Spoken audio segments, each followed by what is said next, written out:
ধন্যবাদ মাইশাকে, খুব সুন্দর বক্তব্য।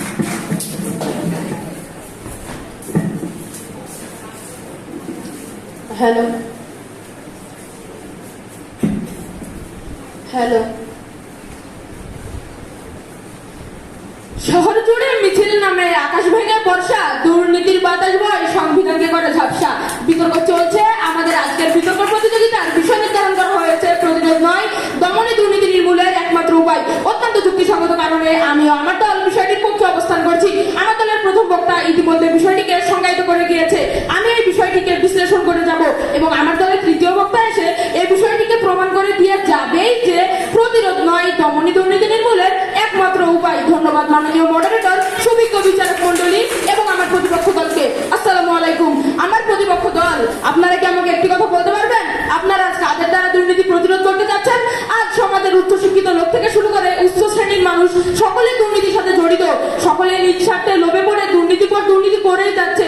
এখন আমার প্রতিপক্ষ, আপনাদের কাছে একটি প্রশ্ন, সবাই যখন দুর্নীতি পর দুর্নীতি করেই যাচ্ছে, আপনারা কাদের দ্বারা দুর্নীতি প্রতিরোধ করতে যাচ্ছেন? প্রতিপক্ষ দল, আশা রাখলাম প্রশ্নটির উত্তর দিয়ে যাবেন। মাননীয় মডারেটর, আমরা আইনের মাধ্যমে দুর্নীতি দমন করতে চাচ্ছি, কারণ প্রতিরোধের মাধ্যমে যদি দুর্নীতি বন্ধ করাই যেত তাহলে বাংলাদেশের আজ এই অবস্থায় কেন? প্রতিপক্ষ দল বিতর্কের মঞ্চে প্রমাণ করে দিয়ে যাবেন।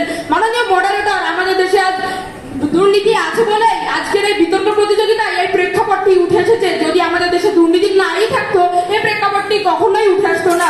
মাননীয় মডারেটর, আমরা যদি একটু চিন্তা করে দেখি বাংলাদেশের কোন খাতে আজ দুর্নীতি নেই, বাংলাদেশের কোন খাতে দুর্নীতি হয় না, তাহলে সেটি হবে লক্ষ লক্ষ পাথরের মধ্যে একটি মাত্র সুই খুঁজে বের করার মতো ব্যাপার।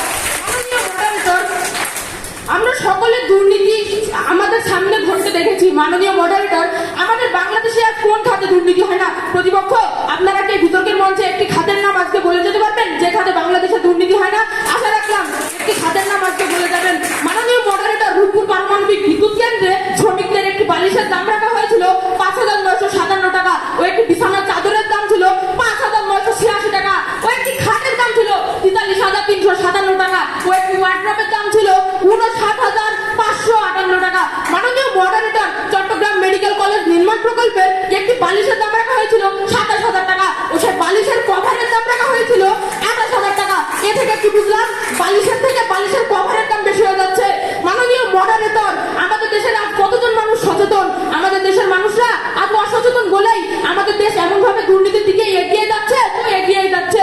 মাননীয় মডারেটর, আমরা সবাই করোনা ভাইরাসের সাথে পরিচিত। আমরা কি করোনা ভাইরাস প্রতিরোধের মাধ্যমে বন্ধ করতে পেরেছিলাম? মাননীয় মডারেটর, করোনা ভাইরাস তখনই বন্ধ হয়েছে যখন একে ভ্যাকসিনের মাধ্যমে দমন করা হয়েছে। মাননীয় মডারেটর, বিমানবন্দরে গিয়ে রেলগাড়ির জন্য অপেক্ষা করা আর প্রতিরোধের মাধ্যমে দুর্নীতি বন্ধ করাই একই জিনিস। মাননীয় মডারেটর, আমার প্রতিপক্ষ দলটি কিভাবে এত এত দুর্নীতি প্রতিরোধের মাধ্যমে বন্ধ করবে সেটা আমার এবং আমার দলের কারোরই বোধগম্য হচ্ছে না। মাননীয় মডারেটর, আজকে আমাদের এই বিতর্ক প্রতিযোগিতার সম্মানীয় মডারেটর এবং উপস্থিত মাননীয় বিজ্ঞ বিচারক মন্ডলীকে আমি অসংখ্য অসংখ্য ধন্যবাদ জানাই আমাকে বক্তব্য প্রদানের সুযোগ করে দেওয়ার জন্য। আসসালামু আলাইকুম। ধন্যবাদ স্বাধীনকে, আসলে চমৎকার বক্তব্য প্রদান করেছে স্বাধীন। আমি এবার আমন্ত্রণ জানাচ্ছি বিপক্ষ দলের দ্বিতীয় বক্তা মোসাম্মদ তাহিয়া তাসনিম রুহিকে।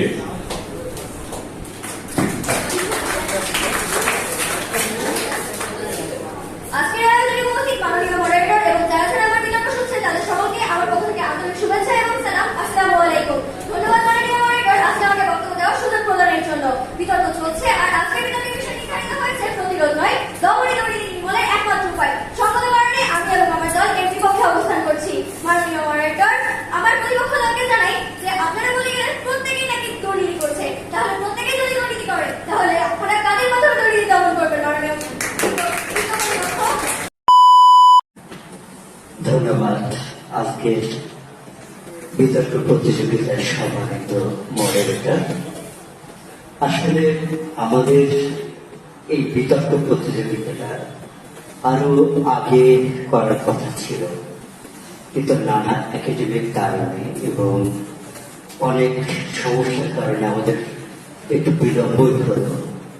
তারপরেও তোমরা যারা অক্লান্ত পরিশ্রম করে দিন রাত এক করে এই স্ক্রিপ্টগুলো তৈরি করেছ, সাথে সাথে যারা ভলেন্টিয়ার আছো, এই অনুষ্ঠানটাকে যারা সুন্দর করে সাফল্যমণ্ডিত করার জন্য বিভিন্নভাবে সহযোগিতা করেছে, আমি তাদেরকে আন্তরিক অভিনন্দন, শুভেচ্ছা এবং ভালোবাসা জানাচ্ছি।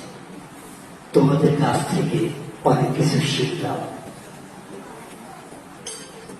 আসলে বিতর্ক এমন একটা জিনিস যেটা সমাজের সমস্ত কালিমা দূর করে একটা শক্ত হাতিয়ার হিসাবে সত্যকে প্রতিষ্ঠিত করার একটা চমৎকার মাধ্যম। সবাই বলে, বিশেষ করে একটা কথা উঠে এসেছে, তর্কর খাতিরে তর্ক নয়, যুক্তির খাতিরে যুক্তি দেখাবার জন্যই তর্ক বিতর্ক। একটা যুক্তি পাল্টা যুক্তি খণ্ড সব মিলিয়ে চমৎকার কিছু কথাবার্তার মাধ্যমে একটা সত্যটাকে প্রতিষ্ঠিত করা যায়। তোমরা অনেক ভালো করেছ। আমার ছোট্ট একটি কথা আছে, সেটা হলো যে বিতর্ক চলছে, এই কথাটা প্রত্যেক দলনেতা থেকে শুরু করে প্রত্যেক দলের সদস্যরা তোমরা বারবার একই কথা বলে গেছে, বিতর্ক চলছে, বিতর্ক চলছে। আসলে বিতর্ক চলছে এই কথাটা আমার মনে হলো যেন একজন আরেকজনের কপি পেস্ট করা, তাই না? তো এইটা না করে তোমরা ব্যতিক্রমী কিছু করতে পারবে। এখানে একটু ব্যতিক্রমী কিছু কথা, যেমন আজকের এই বিতর্কে, আজকের যে চলমান বিতর্ক, এই ধরনের কিছু কথা তোমরা বলতে পারবে। যাই হোক, ভবিষ্যতে তোমরা এই ছোট ছোট ত্রুটি বিচ্যুতি গুলো সামনে রেখে এবং শুধরিয়ে সামনে চমৎকার আমরা একটা দল তৈরি করতে পারবো, কি পারবো না? একটা সন্ধানী ডিবেটিং সোসাইটি, যেটা ডিবেটিং ক্লাব, আমরা সারা বাংলাদেশে এই ক্লাবটাকে সবার শীর্ষে নিয়ে যেতে চাই। আমরা পারবো না?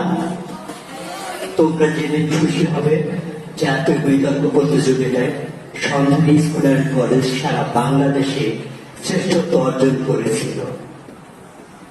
আমরা আবারও সেই স্বপ্ন দেখছি, আবারও সামনের দিকে এগিয়ে নেওয়ার জন্য আমরা তোমাদেরকে প্রস্তুত করছি।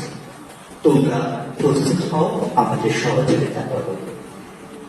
আজকের প্রত্যেকটা বক্তা চমৎকার কথা বলেছে, সুন্দর সুন্দর তথ্য তুলে নিয়ে এসছো, আমাদের খুব ভালো লেগেছে। আমরা যথাসাধ্য চেষ্টা করেছি সম্পূর্ণ নিরপেক্ষ থেকে এই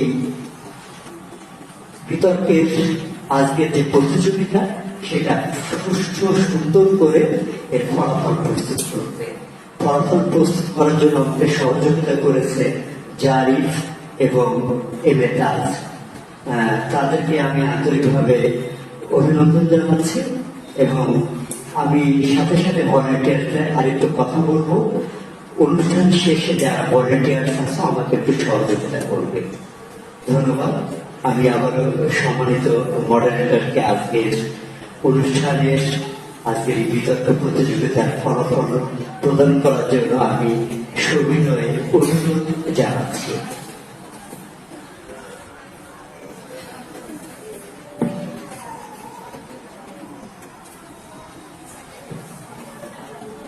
ধন্যবাদ মিরন স্যারকে। আমরা একেবারে শেষ প্রান্তে চলে এসেছি। আসলে আমি প্রথমে একটু ফলাফল ঘোষণা করব। সপ্তম এবং অষ্টম শ্রেণীর আজকে যে খুবই প্রাণবন্ত বিতর্কটি অনুষ্ঠিত হয়েছে, তো ফলাফল ঘোষণার আগে আমি জাস্ট বলবো তাদেরকে, এখানে সপ্তম এবং অষ্টম শ্রেণীর যারা বিতর্কিত ছিল তার মধ্যে ইশরাক আহমেদ, একটু দেখে বলা বন্ধ করতে হবে। ইশাক আছো? ইশাক আসলে জাস্ট একটু নক করা, সেই সঙ্গে কথায় স্পষ্টতা সৃষ্টি করতে হবে। আই কন্ট্যাক্ট কিন্তু ছিল না, আই কন্ট্যাক্ট লাগবে।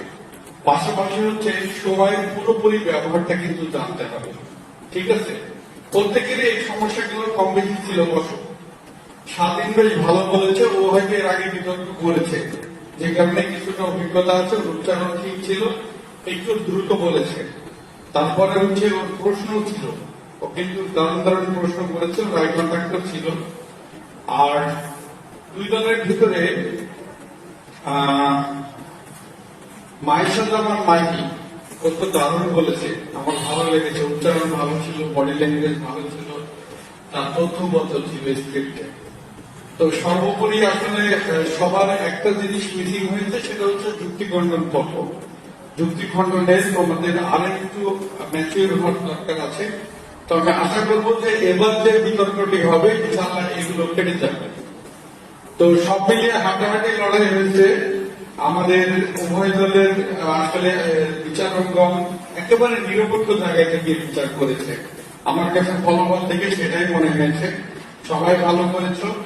এখানে জয় হয়েছে সপ্তম এবং অষ্টম শ্রেণীর মধ্যে বিপক্ষ দল অষ্টম শ্রেণী। আচ্ছা, তোমরা পেয়েছে 145 নম্বর এবং পক্ষ দল সপ্তম শ্রেণী কিন্তু খুব দারুণ করেছে, ওরা 142 পেয়েছে। কাজে মাত্র 3 নম্বরের জন্য শ্রেষ্ঠ বক্তা কিন্তু স্বাধীন আহমেদ, সম্ভবত সপ্তম শ্রেণী। ধন্যবাদ।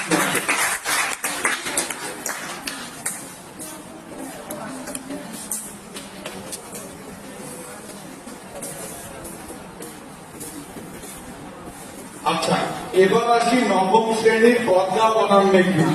এটাও কিন্তু একটু দারুণ বিতর্ক ছিল। আমার কাছে মনে হয়েছে যে তোমাদের একটু পরিণত মনে হয়েছে এবং একটু ভালো বলেছে। তবে তোমাদের আসলে কথায় আরেকটু স্পষ্টতা আসতে হবে। সবাই ভালো বলেছ, বিশেষ করে বিপক্ষ দলের 3 জন বক্তাই কিন্তু দারুণ বলেছে, আমার কাছে ভালো মনে হয়েছে। আর পক্ষ দলের বিশেষ করে 1-2 জন ভালো বলেছে। তবে তোমাদের আরো উচিত আরেকটু নিজেকে গুছিয়ে নেওয়া। যখন এই ধরনের একটা ভাইটাল পয়েন্ট থাকবে, বিশেষ করে সাবজেক্ট থাকবে, তখন চিন্তা করতে হবে যে আমি কোন পয়েন্টে কথা বলবো। এখানে মনের সাথে কিন্তু ই প্রত্যয় যুক্ত আছে, তাহলে এটাই হচ্ছে একমাত্র কারণ, তাই না? নৈতিকতা অপক্ষয়, এটা কিন্তু একটা দারুণ পয়েন্ট ছিল। এই বিষয়ে কিন্তু তোমাদের একটা তথ্য উপত্য আরো একটু স্ট্রং হওয়া দরকার ছিল। পাশাপাশি তোমাদের কিন্তু কাউন্টার দেওয়ারও অনেক জায়গা ছিল। আরেকটা বিষয় হচ্ছে যে ছাত্রছাত্রী, এখানে ছাত্রছাত্রী বাদে কিন্তু অন্য কারোর কথা বলেনি। তবে মোবাইল ফোন কিন্তু আমাদের প্রত্যেকটা ক্ষেত্রেই আমরা কিন্তু ইউজ করি। এটাকে এমন একটা অলরেডি আমাদের পার্শ্ববর্তী দেশ ইন্ডিয়াতে আমরা একটু লক্ষ্য করলে দেখবো, ওরা টাকা নিয়ে কিন্তু আর ঘোরে না, ওরা বই নিয়ে কিন্তু কম ঘোরে, তাই না? তাহলে ওরা কি নিয়ে ঘোরে? ওরা কিন্তু ফোন নিয়ে ঘোরে। ওরা ট্যাক্সি এলাকায় যে ভাড়া দেয় কিন্তু ফোন থেকে দিয়ে দেয়। ওরা ক্লাসে গিয়ে যে ক্লাসটা করে কিন্তু একেবারে ফোন থেকেই করে। তো সেক্ষেত্রে আসলে নৈতিকতাটা হচ্ছে এটা থার্ডটা। এখানে কিন্তু আমাদের যে এর জন্যই আমাদের সবকিছু শেষ হয়ে যাচ্ছে তা না, এটাকে আমরা ভালো কাজে সব কাজে ব্যবহার করব এবং পাশাপাশি আমরা চরিত্রবানও কিন্তু এই মোবাইল থেকে হতে পারি। বাংলা কোরআন কিন্তু এই মোবাইল ফোনে।